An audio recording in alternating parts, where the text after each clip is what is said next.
여러분 안녕하십니까? 광주 MBC 뉴스데스크입니다. 오늘은 장애인의 날입니다. 많이 개선됐다고는 하지만 편견과 선입견은 여전한데요. 이번 광주 비엔날레에 익숙함에 반하는 낯설음을 통해 신체 장애를 바라보는 비장애인의 인식이 얼마나 굳어졌는지를 단적으로 보여주는 작품이 있어 눈길을 끕니다. 코 없는 코끼리, 주현정 기자가 소개합니다. 전시장 한가운데 우뚝 서 있는 거대한 코끼리 2마리. 다가가 자세히 보니 우리가 알던 코끼리의 모습과는 다릅니다. 코끼리의 상징인 코가 또 얼굴이 없습니다. 대신 부드러우면서도 강인한 코끼리의 피부 느낌은 그대로입니다. 이번 광주 비엔날레 전시작품 가운데 유일하게 오감으로 만족할 수 있는 작품이기도 한데요. 장애인과 비장애인의 경계가 없는 세상을 담고 있는 이 작품 속의 의미가 장애인의 날을 맞아 더 깊은 울림으로 다가오고 있습니다. 시각장애 학생들이 청각과 촉각, 후각으로만 그린 코끼리를 재해석한 이 조형물은 관람객들로 하여금 정상이란 무엇인가를 고민하게 합니다. 코 없는 코끼리도 코끼리라는 걸 대해서 알게 되었습니다. 편견은 없어진 것 같습니다. 작가는 코끼리에게 가장 중요한 코를 없애 때로는 중요한 것이 없어진 후에야 비로소 다른 것을 볼 수 있다는 메시지를 전하고 있습니다. 세상 일은 또는 세상 사람들은 한 면만 보는 것이 아니고 다양한 면을 인정해줘야 되는구나, 포용해야 되는구나. 익숙함에 반하는 낯설음을 통해 신체장애를 바라보는 비장애인들의 인식이 얼마나 고착됐는지를 단적으로 보여주는 코 없는 코끼리. 여기 한번 와보고 싶었는데 집사 맞아서 좋기도 하고 그냥 같이 정이 많이 든 것처럼 같이 시간을 많이 보냈으면 좋겠다. 꼭 장애인의 날이 아니더라도 광주 비엔날레 전시장을 찾으면 사회적 편견과 선입견을 되돌아보게 해주는 코끼리를 만날 수 있습니다. MBC 뉴스 주현정입니다. 제43회 장애인의 날을 맞아 광주시가 장애인 친화 도시를 공식 선포했습니다. 광주시는 서구 장애인 국민체육센터에서 장애인 친화 도시 선포식을 개최하고 장애인 친화 도시 구축을 위한 종합 계획을 발표했습니다. 이에 따라 장애인 일자리 창출과 사회 참여 활성화 등 5대 추진 전략과 16개 중점 과제를 중심으로 오는 2026년까지 1,582억 원을 투입하기로 했습니다.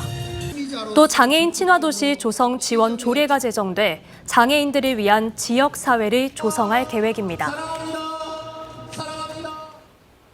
광주 지역의 10가구 중 3가구는 혼자 사는 1인 가구인데요. 1인 가구 수가 매년 늘어나면서 자치구들도 지역 특성에 맞춰 다양한 정책을 내놓고 있습니다. 김초롱 기자가 짚어봤습니다. 점심시간이 되자 식당 안이 가득 찼습니다. 한쪽에는 혼자 온 손님을 위한 좌석이 별도로 마련됐습니다. 혼자 먹어도 좀 부담스럽지 않고 다른 시선 많이 안 보고 그런 분위기적인 게 가장 중요하다고 생각을 합니다. 남의 시선을 의식하지 않는 1인 가구 증가로 혼자 밥을 먹는 일명 혼밥 문화가 확산했기 때문입니다. 2-3번 이상은 하는 것 같아요. 다른 사람 구애 안 받고 내 시간 오롯이 쓸 수 있으니까 그런 게 좀 좋은 것 같아요. 지역 평균 연령이 30대로 젊은 인구가 많은 광산구는 젊은 1인 가구가 주로 혼밥을 한다고 보고 편안한 1인 식사가 가능한 음식점 20곳을 선정해 10만 원 상당의 물품을 지원했습니다. 자치구 중 고령 인구 비율이 가장 높은 동구는 어떨까? 마음체조 앉아서 하는 체조 부탁해. 앉아서 하는 체조를 시작할게요. 인공지능 기기를 활용해 독거노인을 위한 돌봄 서비스를 제공하고 있습니다.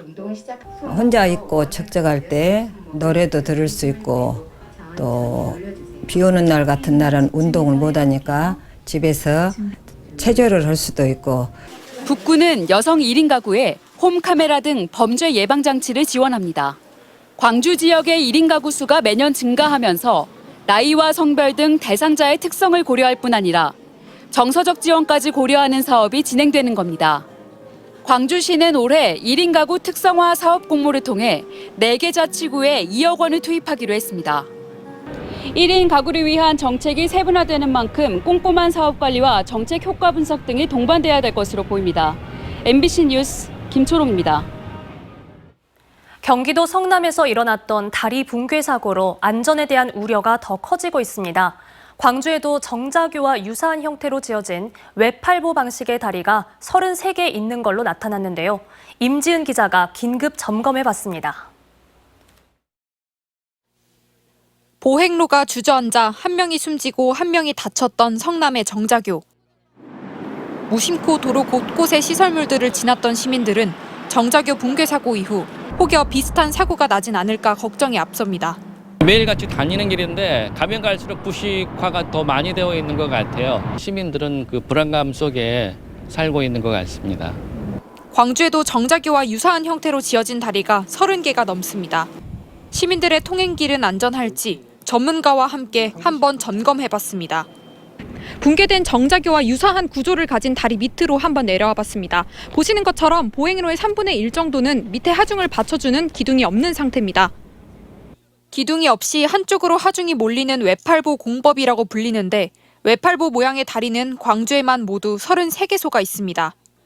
이 공법은 보행로 폭을 몇 미터로 해야 안전한지에 대한 정확한 기준이 없습니다.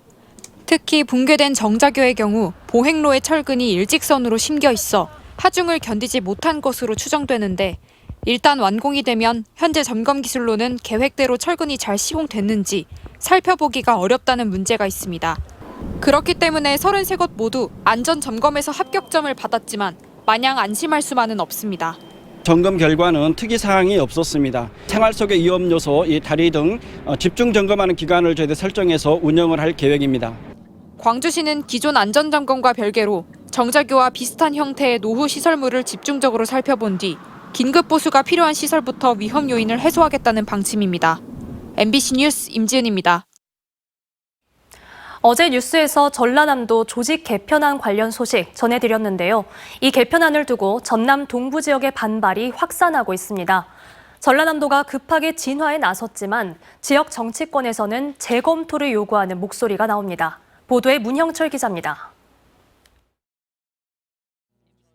전라남도 동부권 통합청사 건립 사업이 첫 발을 뗀 지난 2021년 10월 기공식에 참석한 김영록 지사는 동부권을 대한민국의 미래 성장 지역이라 추켜 세우며 새로운 조직에 대한 기대감을 심어줬습니다. 동부권의 행정 서비스를 획기적으로 하지만 이번에 전라남도가 내놓은 조직 개편안을 보면 김 지사의 약속은 공연불에 그쳤다는 평가가 지배적입니다.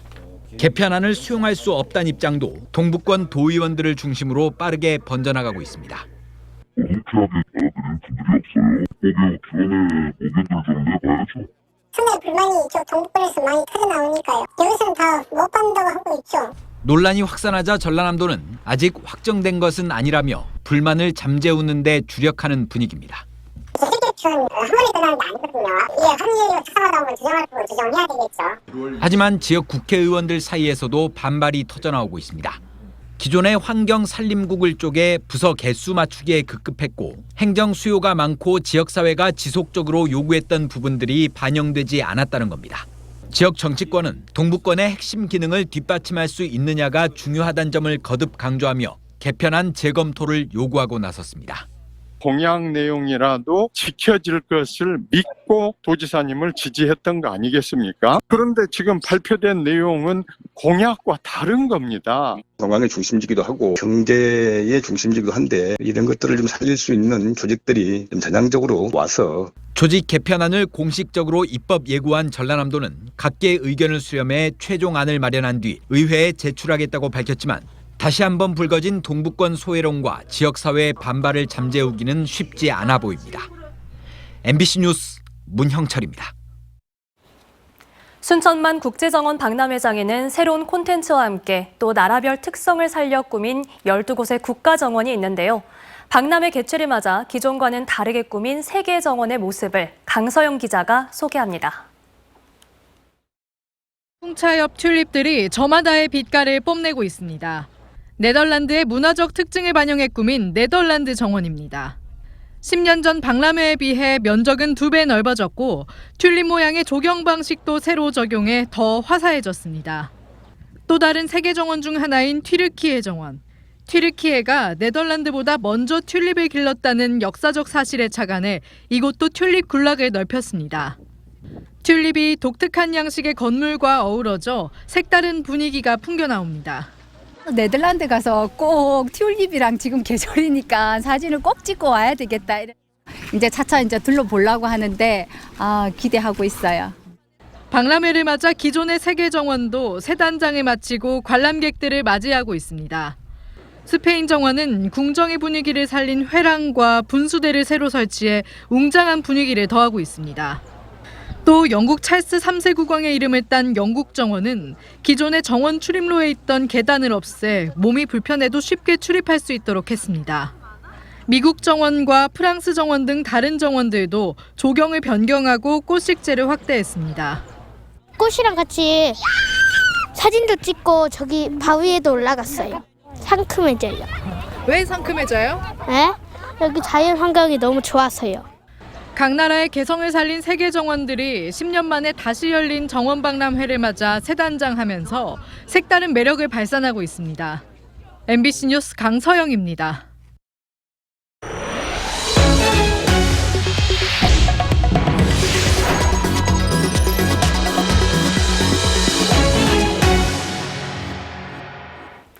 워낙 장거리를 이동하며 지구 최고의 여행자로 불리는 새가 있습니다.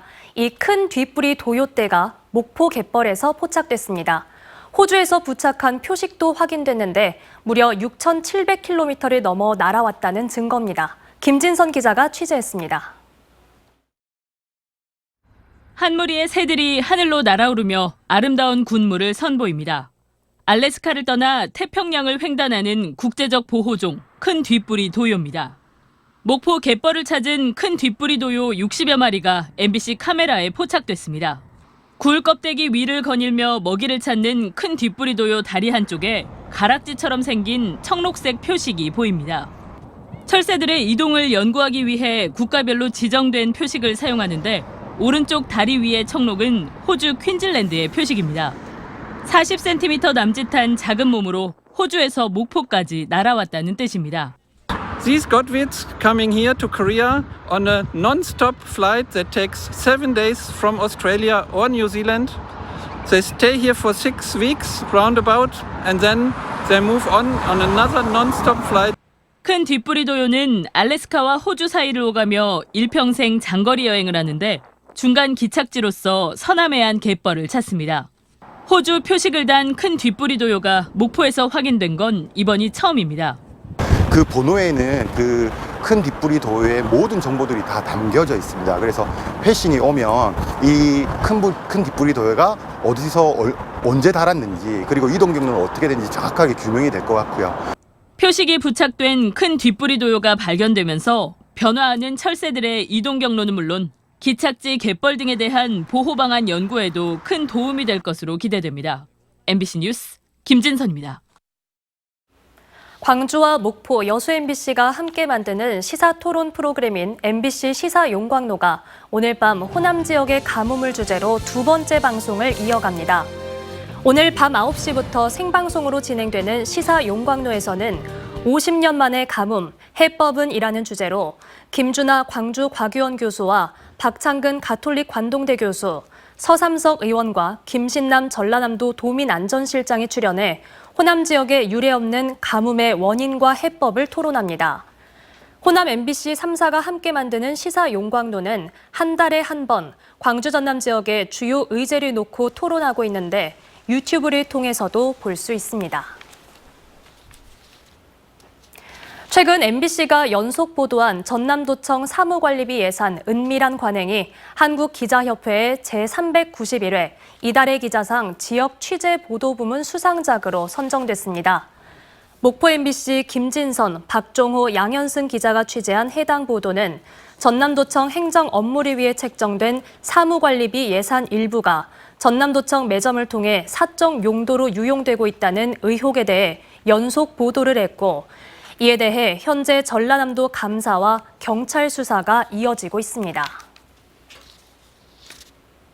수억 원대의 투자 사기를 당한 뒤 두 딸을 살해하고 극단적 선택을 시도했던 50대 여성이 항소심에서도 1심과 같은 징역 12년을 선고받았습니다. 광주고법 제1형사부 박혜선 판사는 지난해 3월 승용차 안에서 두 딸을 살해한 뒤 스스로 목숨을 끊으려고 한 혐의로 기소된 50대 여성에게 원심과 같은 징역 12년을 선고했습니다. 재판부는 피고인이 사기 사건 피해로 전 재산을 잃어 절망감에 범행을 저지른 걸로 보이지만 두 딸이 스스로 인생을 살아나갈 기회를 박탈한 것은 어떤 변명으로도 정당화되기 어렵다며 양형 이유를 설명했습니다. 광주문화방송의 빛가람센터가 오늘 문을 열고 본격적인 활동에 들어갔습니다. 혁신도시에 위치한 광주 MBC 빛가람센터는 앞으로 한국전력과 농어촌공사를 비롯한 혁신도시 공공기관들을 깊이 있게 취재 보도하고 또 전남 지역 일선 시군 지역에 한 발 더 다가가 발품을 판 심층 취재를 통해 지역민의 알 권리 실현을 위해 노력한다는 계획입니다. 마한의 역사문화를 복원하고 연구할 국립마한역사문화센터 후보지로 영암군이 선정됐습니다. 문화재청은 마한역사문화센터 유치를 신청한 지자체를 대상으로 현지 실사와 선정위원회 심사 등을 거쳐 영암군을 최종 후보지로 결정했다고 밝혔습니다. 모두 400억 원이 투입되는 마한역사문화센터는 오는 2026년 완공될 예정입니다. 앞서 국립마한역사문화센터 유치에는 영암군을 비롯해 광주시와 나주시, 해남군 등 전국 8곳의 자치단체가 경쟁을 벌였습니다. 술자리에서 일행의 폭행을 말리지 않은 경찰관이 감봉 징계가 부당하다며 행정소송을 냈지만 1, 2심 모두 징계가 정당하다고 판단했습니다. 광주고법 행정 1부 김성주 수석판사는 징계를 받은 경감이 광주경찰청을 상대로 낸 징계처분 취소 소송 항소심에서 해당 경감은 강력팀장임에도 불구하고 피해자를 구호하지 않았다며 경감의 항소를 기각했습니다. 이 경감은 지난 2021년 광주 동구의 한 주점에서 일행 한 명이 동석한 다른 일행을 폭행했음에도 적극적으로 제재하지 않아 품위 유지 의무 위반 사유로 감봉 1개월 징계를 받은 바 있습니다. 광주과학기술원 지스트가 제9대 총장을 재공모합니다. 지스트 이사회는 제9대 총장 재공모 공고를 내고 내일부터 3주간 지원서 접수를 진행한다고 밝혔습니다. 앞서 지스트 총장 후보 추천위원회는 지난 2월 첫 총장 공모에서 3명을 최종 후보로 이사회에 추천했지만 과반수 득표를 해야 한다는 규정에 미달해 모두 낙마했습니다. 광주시와 전남도는 오는 27일 조선대학교에서 지역 인재 합동 채용 설명회를 엽니다. 이번 채용 설명회는 코로나19 발생 이후 4년 만의 대면 행사로 대학생과 취업준비생, 특성화고 학생들까지 참여할 수 있습니다. 한국전력공사와 한전 KDN, 한국농어촌공사 등 광주 전남 공동혁신도시 공공기관과 광주은행, 엠코테크놀로지 코리아, 한국알프스 등의 기업이 채용 정보를 제공합니다. 광주 지역 시민단체들이 광주 군공항 이전을 위한 광주 전남 단체장들의 통큰 결단이 필요하다고 주장했습니다. 광주 군공항 이전 시민추진협의회 등은 기자회견을 열고 군공항 특별법 국회 통과로 군공항 이전이 날개를 달게 됐다며 이전 후보지 선정을 위한 인센티브 제공 등 특별법 후속 논의가 이루어져야 한다고 강조했습니다. 그러면서 광주시와 전남도는 갈등보다는 생산적 발전 계획을 충실히 준비하고 또 지원 대책이 차질 없이 진행되도록 시행령도 구체화해야 한다고 밝혔습니다. 도난 신고된 차량을 몰고 다닌 혐의를 받고 있는 청소년이 경찰에 붙잡혔습니다. 광주 서부경찰서는 어제 오후 6시 30분쯤 광주시 서구 풍암동의 한 도로에서 무면허로 운전을 하고 다닌 혐의로 10대 남학생을 붙잡아 조사하고 있습니다. 경찰 조사 결과 남학생이 몰 승용차는 부산 경찰이 수배한 도난 차량이며 친구로부터 차를 넘겨받은 것으로 드러났습니다. 미래차 국가산단 유치에 성공한 광주시가 미래차 전환을 위한 전기차 핵심 부품 개발 사업비로 국비 100억 원을 확보했다고 밝혔습니다. 광주시는 산업부 국비지원 과제인 EV 국민 경차 사용화 지원 플랫폼 구축 사업 공모 사업에 선정됐다고 밝혔습니다. 언제 어디서나 내 손 안의 뉴스. 광주 MBC 뉴스 유튜브 구독으로 함께하세요.